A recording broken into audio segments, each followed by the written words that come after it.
চিত্রা অনেক বছর পর জেল থেকে ছাড়া পাওয়ার পর বাইরে এসে আবারও কথার ক্ষতি করার কথা ভাবতে থাকে। এদিকে মাফিন জলের স্প্রে দিয়ে অগ্নির ঘুম ভাঙায়। এরপর ঘুম থেকে অগ্নি জেগে উঠে বলে এক্কেবারে মায়ের মতো হয়েছে। তখনই কথা বলে আমি তো এগুলো ওর সামনে করি না। কথায় কথায় মাফিন অগ্নিকে বলে আজকে ব্রেকফাস্টে কি বানাবে। অগ্নি বলে স্যান্ডউইচ। কথা বলে আপনি আবারও ওই সব সাইপাস খাওয়াবেন। আর মাফিনকে বলে ওগুলো খেলে পেটের মধ্যে পোকা হবে। এই নিয়ে তারা কথা বলতে থাকে। ঠিক তখনই চিকি এসে মাফিনকে ডাকলে মাফিন বলে চল চকলেট খাই। চিকি বলে কথা মা যদি দেখে নেয়।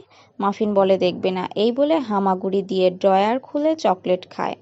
সেটা কথা দেখে নিয়ে তাদেরকে বকাবকি করে। এরপর কথা মাফিন আর চিকিকে মা আনন্দের কাছে নিয়ে আসে।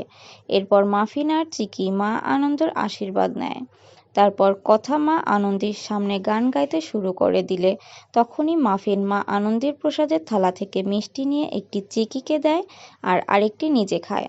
এরপর মাফিন আর চিকি সেখান থেকে চলে গেলে জুনি কথাকে বলে কথা তোকে ওরা না পকেটে পুরে রাখবে। কথা বলে দেখাচ্ছি মজা। তারপর শশীভূষণ কথাকে বলে জলখাবারে লুচি আর সাদা আলুর তরকারি বানাতে। কথা বলে আমি তো ভাবলাম আজকে লাউয়ের চাউমিন বানাবো। সেই মুহূর্তে অগ্নি নিচে এসে ঋতুকে বলে ব্রেকফাস্টে কি হবে। ঋতু বলে কথা লাউয়ের চাউমিন বানাবে। কথা শুনে অগ্নি চলে যেতে লাগে। তখনই জুনি এসে বলে অগ্নিদা তুমি চলে যাচ্ছ জলখাবার খেয়ে যাবে না। এরপর কথা এসে বলে বুঝতে পারছিস না পালিয়ে যাচ্ছে লাউয়ের চাউমিন হবে বলে। বলে দে লুচি আর সাদা আলুর তরকারি হবে। এই বলে সেখান থেকে চলে যায়। এদিকে চিত্রা দুটো কাগজ নিয়ে আবারও কথার কিভাবে ক্ষতি করবে সেই প্ল্যান করতে থাকে। তো বন্ধুরা এই ছিল কথা ধারাবাহিকের আজকের আপডেট। ভালো লাগলে কমেন্ট করে জানাবেন, সাবস্ক্রাইব করে পাশে থাকবেন। ধন্যবাদ।